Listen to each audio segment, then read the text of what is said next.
से केवल राष्ट्रीय आय एवं योग्यता आधारित छात्रवृत्ति परीक्षा में ही नहीं, लगभग सभी परीक्षाओं में प्रश्न आते हैं। और प्रत्येक राज्य में एनएमएस में 8 से लेकर 14 तक प्रश्न आते हैं। बच्चों, ये अध्याय 2 शब्दों से बना है, कोडिंग और डिकोडिंग।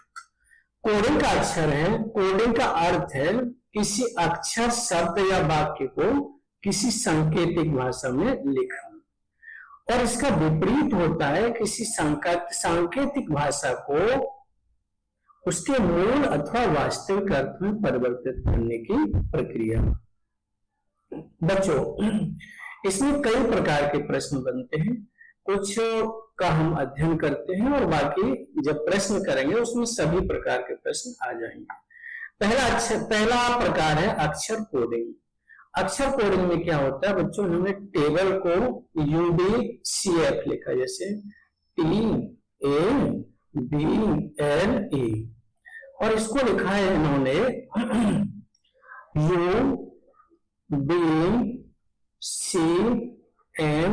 UBCMF।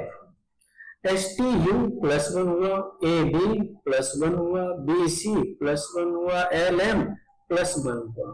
आपको चेयर को लिखना है CH, एक गलत लिख दिया हमने, CHAIR। C को क्या लिखोगे D, H को I, A को B, I को J, R को S, DIBGS। विकल्प आपका A सही है। कौन सा विकल्प सही है? A। यह पहला प्रकार हुआ। इसके और भी प्रश्न हैं,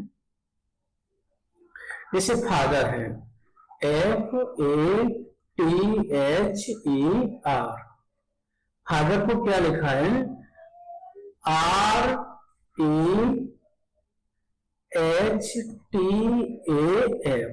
यानी बच्चों क्रम बदल दिया है, पहला अक्षर इसको बनाया है, दूसरा इसको, तीसरा इसको, चौथा इसको, पांचवा इसको, छठवां इसको। अब आपको पूछा रब, ROUGH, तो आप यहां से शुरू कर दीजिएगा, HGUOR।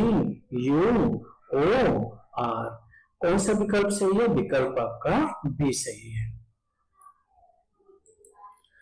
उदाहरण 3 है, किसी सांकेतिक भाषा में लास्ट को OZHG लिखा जाता है, उसी सांकेतिक भाषा में रेन को क्या लिखा जाएगा? थोड़ा सा कठिन प्रश्न है। LAST, इसको लिखा है OZHG। बच्चों, इसमें विपरीत क्रम लिया है, A का विपरीत Z होता है, L का विपरीत O होता है, और S का विपरीत H, और T का विपरीत होता है G।